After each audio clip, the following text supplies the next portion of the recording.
Team India T20 కెప్టెన్గా కొనసాగుతున్న సూర్యకుమార్ యాదవ్ ఆటగాడిగా తన ఫామ్ను అందుకోవడంలో విఫలమవడంతో టీమిండియా సారథ్య బాధ్యతల్లో మార్పు అనివార్యంగా మారింది.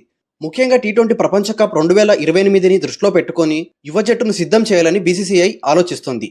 ఈ క్రమంలో ఐపీఎల్లో కేకేఆర్కు టైటిల్ అందించడంతో పాటు ఢిల్లీ క్యాపిటల్స్, పంజాబ్ కింగ్స్ జట్లను ఫైనల్ చేర్చిన కెప్టెన్గా తనకంటూ ప్రత్యేక గుర్తింపు తెచ్చుకున్న శ్రేయస్ అయ్యర్ పేరు బీసీసీఐ పరిశీలిస్తుంది.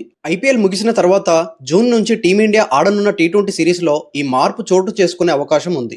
ఒక పక్క ఇండియన్ ప్రీమియర్ లీగ్ 19వ సీజన్ కొనసాగుతుంది. క్రికెట్ అభిమానులంతా ఈ లీగ్ను ఆస్వాదిస్తున్నారు. ఇప్పట్లో అంతర్జాతీయ మ్యాచ్లు సైతం లేవు. కానీ ఇదే సమయంలో బీసీసీఐ ఒక కీలక నిర్ణయం తీసుకునే దిశగా అడుగులు వేస్తుందని తెలుస్తోంది. అదే టీ20 కెప్టెన్ మార్పు. అవును, రోహిత్ శర్మ టీ20 ఫార్మాట్కు గుడ్ బై చెప్పిన తర్వాత టీ20 స్పెషలిస్ట్ బ్యాటర్ సూర్యకుమార్ యాదవ్కు సారథ్య పగ్గాలు అప్పగించింది బీసీసీఐ. సారథిగా జట్టుకు విజయాలు అందించిన అతడు ఆటగాడిగా మాత్రం అంచనాలను అందుకోలేకపోతున్నాడు. దానికి తోడు అతడు 30 సంవత్సరాలకు చేరుకోవడంతో కెప్టెన్సీ మార్పు అనివార్యంలా కనిపిస్తోంది. దాదాపు ఏడాది పాటు టీ20 బ్యాటర్ల ర్యాంకింగ్లో అగ్రస్థానంలో కొనసాగిన సూర్యకుమార్ యాదవ్ ఇప్పుడు 2 అంకెల స్కోరు చేసేందుకు ఇబ్బంది పడుతున్నాడు. ఇటీవల అతడి ఫామ్ కూడా పేలవంగా ఉంది. దాదాపు 25 టీ20 మ్యాచ్ల్లో అతడు ఒక్క హాఫ్ సెంచరీ కూడా చేయలేకపోయాడు.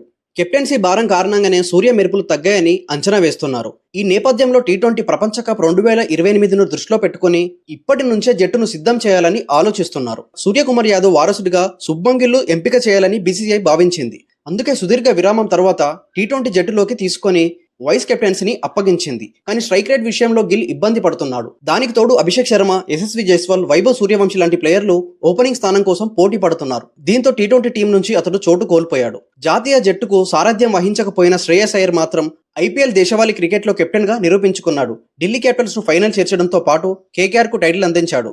గత సీజన్లో పంజాబ్ కింగ్స్ ను ఫైనల్ చేర్చాడు. కెప్టెన్ గానే కాకుండా ఆటగాడిగా కూడా అయ్యర్ అదరకొడుతున్నాడు. దీంతో సెలెక్టర్ల దృష్టి అతడిపైకి మళ్లింది. ఐపీఎల్ 2026లో కూడా శ్రేయస్ అదిరే బ్యాటింగ్ చేస్తున్నాడు. ఈ నేపథ్యంలో సూర్యకుమార్ యాదవ్ తర్వాత టీమిండియా టీ20 కెప్టెన్ గా శ్రేయస్ అయ్యర్ ను నియమిస్తారనే ప్రచారం జరుగుతుంది. 4వ స్థానంలో ఆడే సామర్థ్యం ఉన్న శ్రేయస్ తుది జట్టులో సరిగ్గా ఫిట్ అవుతాడనే మాటలు వినిపిస్తున్నాయి. ఐపీఎల్ తర్వాత టీమిండియా జూన్ నుంచి టీ20 మ్యాచ్లు ఆడనుంది. అప్పటి వరకు కొత్త కెప్టెన్ ఎవరో తేలిపోనుంది.